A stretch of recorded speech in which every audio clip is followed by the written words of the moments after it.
Bonsoir à tous et bienvenue. Alors, on a dit la chose suivante. On a vu dans la paracha de la semaine une mitzvah avec on va parler dans cette paracha de toutes les obligations qui sont, comme je l'ai dit et je le répète, des obligations religieuses. La Torah nous demande de nous comporter de façon irréprochable les uns vis-à-vis des autres et on a des obligations, je répète, vis-à-vis d'Hachem, d'un comportement irréprochable vis-à-vis des gens qui nous entourent. Une des choses dont on parlait la paracha, c'est l'obligation de prêter de l'argent sans intérêt. Et là, la Torah nous dit quelque chose suivante, c'est un seul pasouk, im kesef talve, si tu prêtes de l'argent à quelqu'un de mon peuple, au pauvre qui est avec toi, ne sois pas pour lui comme un créancier, ne lui impose pas d'intérêt. Alors on avait expliqué que là-dessus, Rashi, il explique chaque partie de la phrase. Si tu prêtes de l'argent, on dit, chose, c'est pas si tu prêtes de l'argent, tu dois prêter de l'argent. On a un commandement positif, quand on voit quelqu'un qui est dans le manque, alors de venir remplir ce manque en lui prêtant de l'argent. Mais maintenant, être ami à quelqu'un de mon peuple. Et là, d'un coup, on dit, si tu as prêté de l'argent, attention, n'oublie pas que il fait partie de mon peuple. N'oublie pas que c'est un enfant d'Hachem, et donc tu as des obligations de comment tu dois te comporter avec lui, et chas shalom, de te comporter de façon désobligeante vis-à-vis de lui en disant, ok, allez, je te rends service, vas-y, prends ton argent, et maintenant tu vas me rendre service, et quoi ça. Non, ça c'est interdit, tu ne dois pas oublier que tu n'es pas au-dessus de lui parce que tu lui as prêté de l'argent. Et là il continue, et erani imar, le pauvre qui est avec toi, et là nous dit Rashi, eve mistakel beatzmecha ki ata erani. Tu m'aimes plus que ça, non seulement tu ne dois pas te mettre au-dessus de lui, mais tu dois te considérer dans le rapport comme si c'est toi le pauvre, c'est lui qui te prête de l'argent. C'est quoi cette histoire? Et que si tu ne te comportes pas comme ça, alors toi, tu vas transgresser un interdit. Ça continue.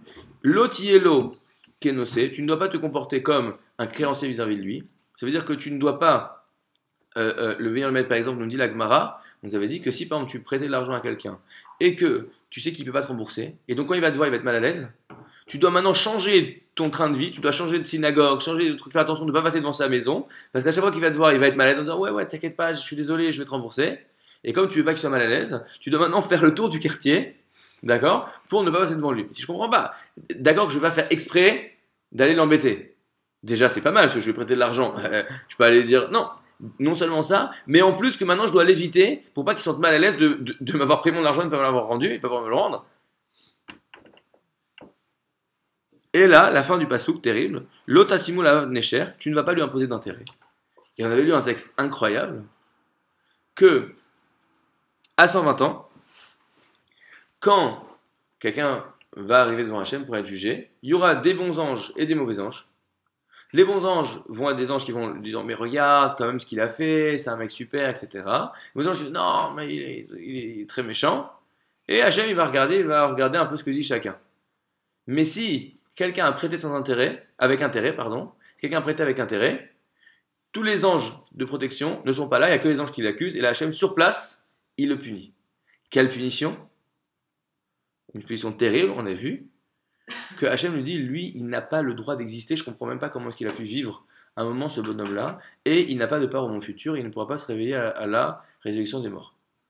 Alors la question qu'on a posée, question complètement folle, c'est que ce bonhomme-là, sauf col sauf, après tout, en fin de compte, il a quand même rendu service aux pauvres. La preuve est qu'aujourd'hui, on est tous bien contents d'avoir des banques pour leur emprunter de l'argent et de payer des intérêts.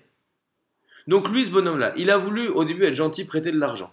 Il a fait une mitzvah en lui prêtant de l'argent. Mais maintenant, il s'est retrouvé dans une relation vis-à-vis du créditeur, du débiteur, pardon, vis-à-vis du débiteur, qui est que maintenant, si il lui dit un mot de travers, il transgresse un interdit. S'il passe devant lui, il transgresse un interdit. S'il lui prend de l'intérêt, il transgresse un interdit. On dit l'intérêt, c'est pas que qu'il lui donne de l'argent, mais il va lui rendre un service. Il dit, franchement, avec ce que j'ai fait pour toi, tu peux peut-être m'aider à déménager. Il transgresse un interdit. Je viens d'arriver dans la ville, ah bah tu sais quoi, il y a un bonhomme, je lui ai rendu beaucoup de services, je lui ai prêté beaucoup d'argent, etc. Je pense que je peux bien aller dîner chez lui pour Shabbat, et ça lui fera plaisir de me rendre service. Interdit. Pourquoi? Parce qu'il te rend un service, parce que tu lui as prêté de l'argent. Donc toi tu vas profiter du fait de lui avoir prêté de l'argent, transgresse un interdit. Et à tel point qu'on dit, à 120 ans, il n'a pas d'ange protecteur, il n'a pas de place au monde futur, il ne va pas se réveiller à la raison que tu es mort. Mais pourquoi? Qu'est-ce qui se passe? Et on a ramené, ce soir, il fallait venir au cours, vous autres qui nous regardez, euh, on a ramené plein d'exemples où on voit que des gens vont faire des bonnes actions et à la fin, parce qu'il y a quelque chose, il y a un manquement dans l'action, on leur met une punition qui est beaucoup plus lourde que s'ils n'avaient rien fait. Et on avait dit ce texte que toute personne qui commence une bonne action et ne la finit pas, il va lui arriver des choses terribles. Ah mais dans ce cas-là, il ne faut peut-être pas commencer la bonne action, c'est tout. C'est quoi cette histoire? Oh non, celui qui commence, même s'il ne va pas au bout quand même, il est mieux que celui qui fait rien. Au moins il commence. Maintenant, la réponse. Il y a un texte juste après que les Juifs aient voté au moment du Vaudor. Nous dit la Torah, Dieu vient voir un Moshe et Dieu n'est pas content du tout. Il va les punir. Il va les punir. Et là, il leur dit la chose suivante. Il dit la chose suivante. Fais descendre de toi ta parure et je vais te dire quelle est la punition que je vais vous donner. Et là-dessus, nous disent les sages, c'est quoi fais descendre de toi ta parure? Fais descendre de toi toute la préparation, tous les niveaux spirituels, tout ce que tu as fait pour monter ou pour recevoir la Torah au Mont Sinaï, enlève-le de toi. Vite, vite, vite, vite, Moshe. Dieu dit Moshe, enlève tout ce que tu as reçu du Mont Sinaï, tu le jettes très loin. Et après, je vais te punir. Pourquoi? Parce que j'ai deux façons de te punir. Soit je te punis en tant que super Moshe Rabbeinu, soit je te punis en tant que Moïshi. D'accord? Si je te punis en tant que super Moshe Rabbeinu, non seulement je vais te punir pour ce que tu as fait, mais je vais aussi te punir à la mesure de tout ce que tu aurais pu faire. Comme il dit quelque chose de Chavetz Chaim, quelque chose d'incroyable, on dit qu'on va devoir donner din vecheshbon. Quelqu'un, quand il arrive au ciel, il va devoir donner le jugement et les comptes. Normalement, ça devrait être le contraire. D'abord les comptes, après je donne le jugement. Il dit Chavetz Chaim, il dit des choses incroyables. Il dit din, c'est quoi? C'est les mauvaises choses que tu as faites. Imaginons par exemple quelqu'un est venu, il a dit de la shonara. Il dit shonara. On va dire, tu as dit de la shonara. Et ça, on va le juger là-dessus. Mais pire encore, on va dire, mais tout le moment où t'as dit le shonara, t'as pas dit plein de choses super que tu aurais pu dire. Tu aurais pu dire la Torah. Tu aurais pu dire, ah, ça me fait plaisir de te voir. Tu aurais pu faire des sourires, tu aurais pu appeler ta mère, tu aurais pu appeler ta grand-mère. Tu aurais pu faire des compliments à quelqu'un. Donc non seulement on va te prendre la faute que tu as fait, mais tu as fait une faute. Mais on va venir et on va venir te ramener toutes les bonnes actions que tu aurais pu faire et que tu n'as pas faites. Et là-dessus, tu vas devoir rendre des comptes. Et ça, hein, c'est bien pire. C'est bien pire que la faute que tu as faite. C'est comme si un père il dit à son fils, si tu as l'examen, je te donne 1000 shekels, et si tu n'as pas l'examen, toi tu me donnes 10 shekels. Le petit il loupe l'examen, et il pleure. Alors, il donne l'argent, le père il est pas bête, il prend l'argent, et le petit il pleure, il dit pourquoi tu pleures? Il dit ah mais 10 shekels, mais 10 shekels. Et il dit mais je comprends pas, tu devrais pas plutôt pleurer aux 1000 shekels que tu n'as pas reçus, plutôt que les 10 shekels que tu as perdu. Maintenant quoi? Plus une personne a du potentiel, plus, elle aurait pu faire des grandes choses avec ce potentiel, premièrement. Plus, deuxièmement, la gravité d'être passé à côté est importante. Parce que un champion de ski qui n'arrive pas à descendre la piste, j'en sais rien, en moins de 10 secondes, c'est bien plus grave qu'un petit bonhomme qui n'arrive pas à faire ça. Et maintenant, de là, on voit un principe très important, qui est le suivant, qui est que quand quelqu'un commence à faire une action, alors il se transforme par cette action. Il devient une nouvelle personne par cette action. Il y a écrit dans Michelet, le Shlomo Ameler, il dit En kol chadash tachad hashamesh. Il n'y a rien de nouveau sous le soleil. Vous connaissez cette phrase? Là-dessus, elle dit la Gemara, sous le soleil, il n'y a rien de nouveau, mais au-dessus du soleil, tout est nouveau. Qu'est-ce que ça veut dire? dans ce qui est matériel, il n'y a rien de nouveau. C'est-à-dire quoi, il n'y a rien de nouveau. Au fond, tu tournes toujours en rond. J'ai mangé des pâtes à la bolognaise, après j'ai mangé des pâtes à la sauce comme ça, des pâtes comme ça, mais au fond, je vais retrouver un peu le même plaisir. Je tourne un peu en rond. Comme on voit des gens, ils veulent sortir. Bah, ils essayent une boîte A, après la boîte B, après la boîte C.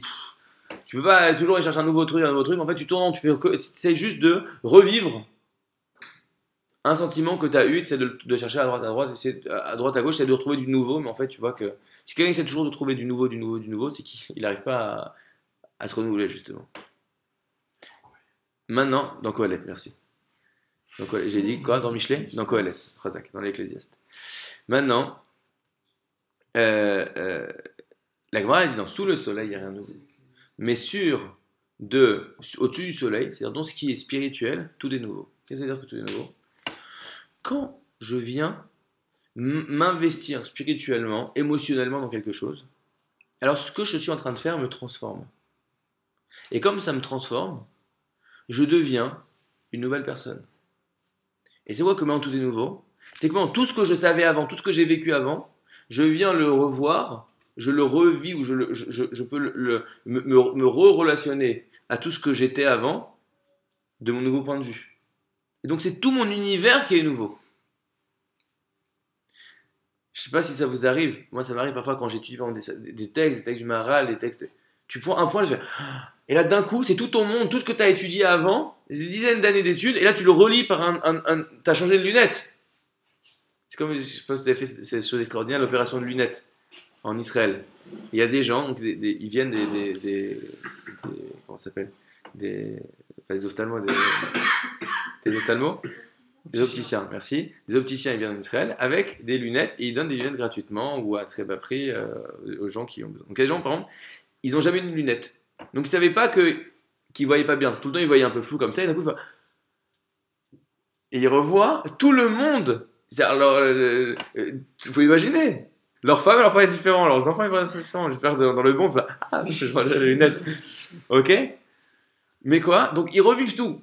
Ça, c'est dans le monde spirituel. Quand quelqu'un se met dans quelque chose, alors il est une nouvelle personne. Alors maintenant, on comprend la chose suivante. Quand une personne commence à faire du chesed, ce chesed-là, ça l'élève. Il est une nouvelle personne. Il est grand. Et donc maintenant, les obligations qu'il a sont des nouvelles obligations.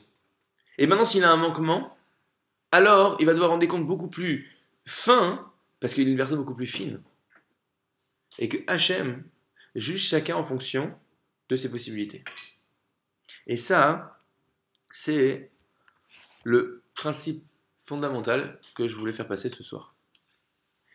Nous, on a grandi dans un monde où on juge tout de façon objective, rationnelle, superficielle, il y a des grilles. D'accord? Voilà, vous allez répondre à tant de questions, vous avez répondu à tant de questions, vous avez tant de points, vous avez votre examen, vous êtes quelqu'un de bien. Vous n'avez pas eu, vous êtes un nul. Voilà. Ok? C'est comme ça, la vie. La vie, ça se quantifie. Mais Hachem, je pense qu'on a déjà dit ça plusieurs fois, il ne juge pas chaque personne dans l'absolu. Lui, il a fait beaucoup, lui, il a fait un petit peu. Comme on l'avait dit, je pense, on l'avait dit la semaine dernière, que Echad Amarbe Vechad Amarit, quelqu'un qui fait beaucoup, quelqu'un qui ne fait pas beaucoup, l'essentiel, c'est qu'il tourne son cœur vers Akadosh Baruch Hu. Qu'est-ce que ça veut dire? C'est-à-dire que Hachem ne demande pas à une personne d'avoir des résultats, elle demande à une personne de venir se comparer à ce qu'elle pourrait faire à ce moment-là et de le réaliser. Donc ça veut dire que quoi? Maintenant, ça veut dire que quoi? Qu'a priori, donc à 120 ans, comme on avait dit aussi la semaine dernière, Rabbi Israël Santa, il disait on va pas me demander pourquoi j'étais pas Moshe Rabbeinu, on va me demander pourquoi j'étais pas moi-même.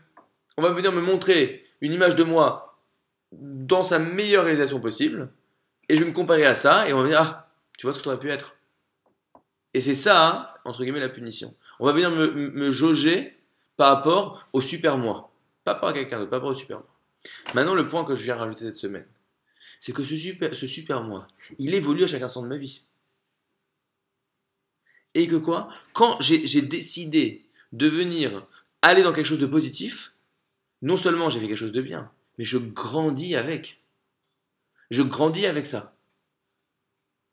C'est-à-dire que l'acte, il me tire, je fais un acte vers le haut et ça me tire en même temps et je deviens une plus grande personne. Mais quand je deviens une plus grande personne, Le super moi de cette nouvelle grande personne, il est encore plus grand. Et donc, j'ai une obligation qui est plus grande. De la même façon que on a des vêtements quand on est petit, hein, on est très fier, mais si on garde les mêmes vêtements de quand on était petit, quand on grandit, alors à un moment, c'est ridicule. D'accord? Et on peut pas, ça devient, c'est pas possible. Et donc, c'est ça, hein, entre guillemets, le reproche qu'on peut faire au prêteur. Le reproche qu'on dit qu'on avait raconté l'histoire de David Ameller.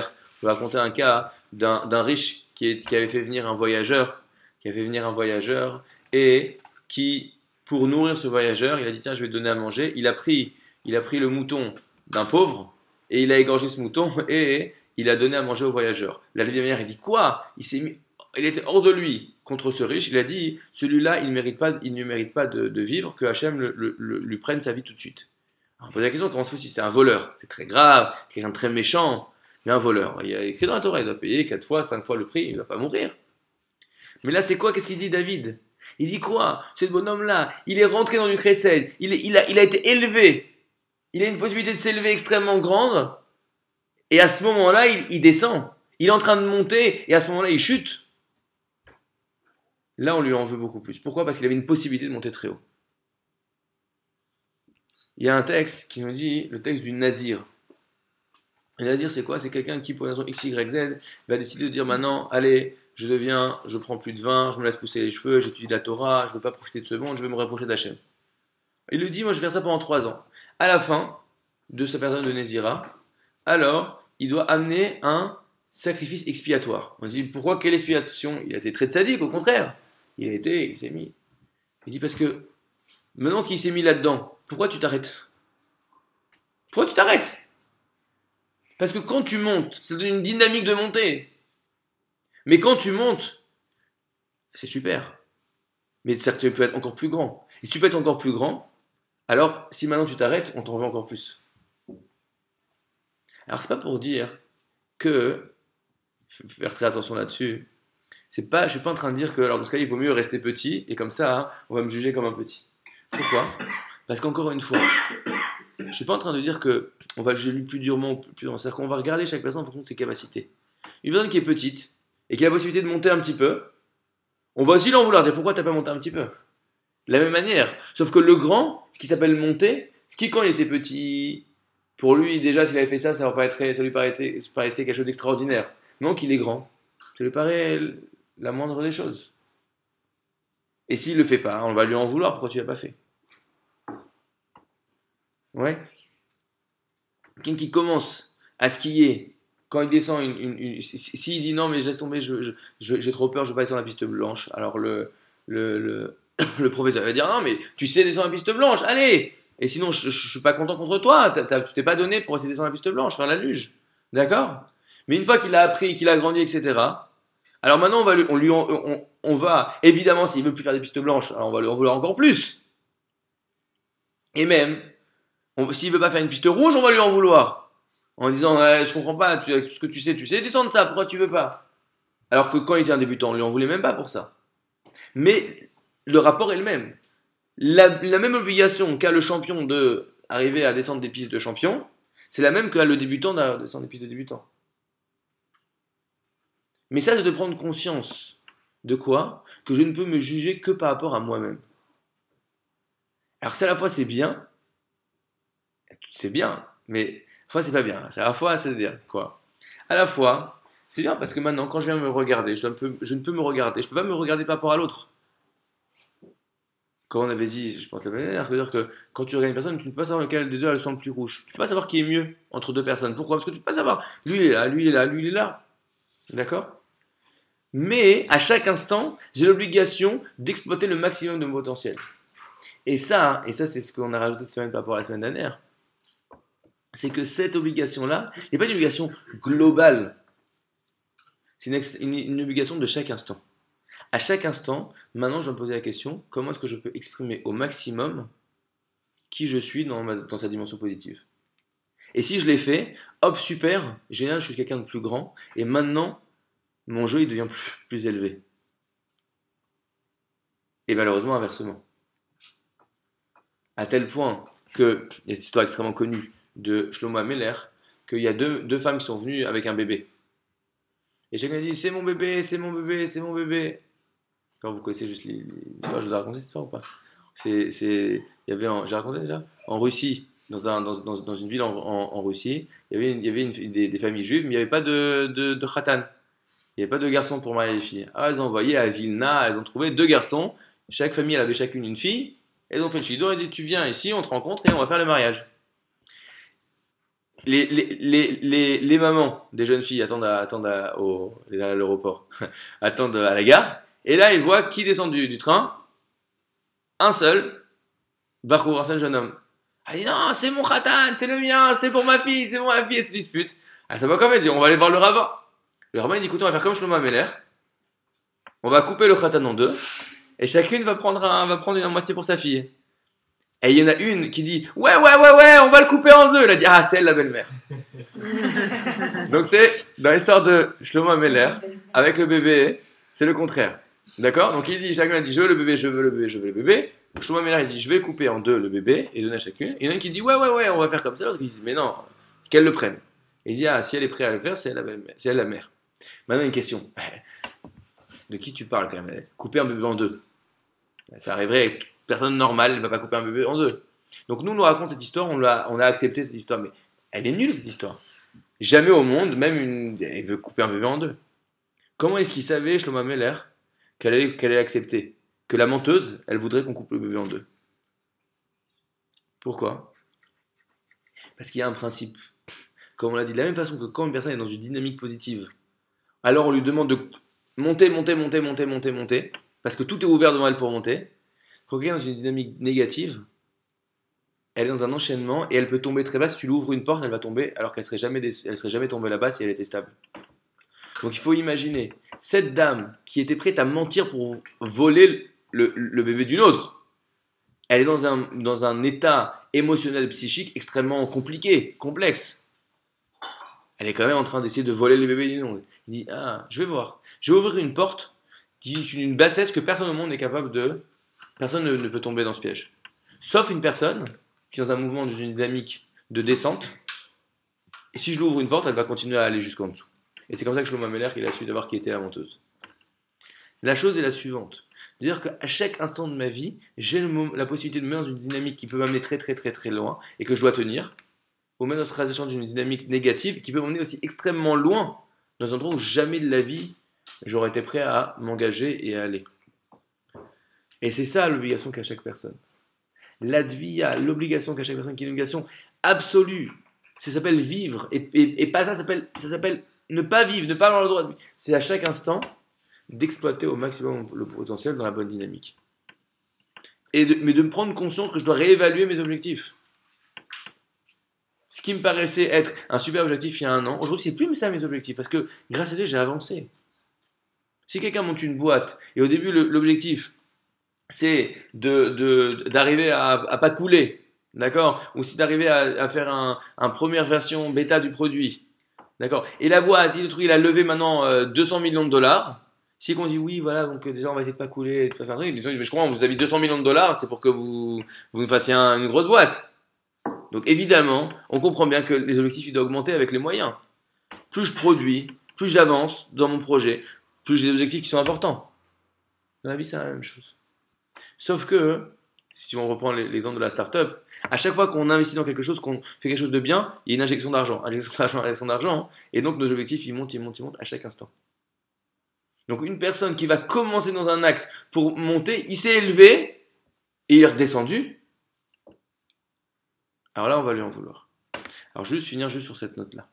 Il ne faut pas, non plus que je ne veux pas que ça soit pris dans une chose, de dire parfois, oui, regarde, j'ai avancé et après je suis revenu en arrière, et donc c'est très grave, etc. Ça fait partie, il y a écrit dans Michelet, cette fois, il y a écrit que le tzaddik, il tombe cette fois, à chaque fois il se relève.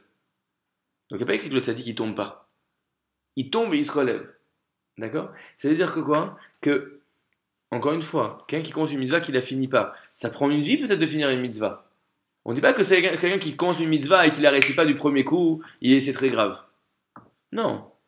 Mais quelqu'un qui s'arrête, il est dans une dynamique et hop, il va dans une dynamique négative. Premièrement, une dynamique négative, et en plus, Il a loupé l'occasion de continuer dans sa bonne dynamique. Et ça va être beaucoup plus difficile pour lui d'aller se remettre là-dedans. Donc encore une fois, de ne pas y arriver, ça s'appelle être un être humain. D'accord? De ne pas y arriver du premier coup, d'avoir des échecs, ça prend du temps, etc. Mais sortir de bonne dynamique, ça c'est pas possible. Dès qu'on voit qu'on est dans une bonne dynamique dans quelque chose, il faut l'apprendre, la construire, la consolider et construire là-dessus. Parce que c'est comme ça qu'on se construit. En fait, au fond, on a plein de monde dans notre vie, on avance un peu comme ça, comme ça. Mais dès qu'on avance bien, il faut prendre ça et arriver à en faire quelque chose de stable, quelque chose de pérenniser un petit peu les gains qu'on a réussi à avoir dans quelque chose. Et l'amener jusqu'à où ça doit aller. Donc quand on commence quelque chose, le finir. En fait, ça finit jamais parce que ça continue, mais c'est-à-dire d'aller au bout de toutes les bonnes dynamiques, toutes les bonnes impulsions que j'ai dans ma vie. Et ça, c'est l'obligation que chaque personne a. Ça, c'est la première obligation qu'une personne a. Prendre toutes ces bonnes impulsions et les amener là où elles doivent être. Alors, Bézat Hachem, que le devoir de la semaine, il est assez clair. On a dit le cours, le titre, c'était faire les choses bien, c'est mieux que bien. Prendre encore une conscience que c'est pas. Pourquoi je dis c'est mieux que bien? Parce que c'est tout. Quand je fais quelque chose, je dois arriver à le faire au mieux.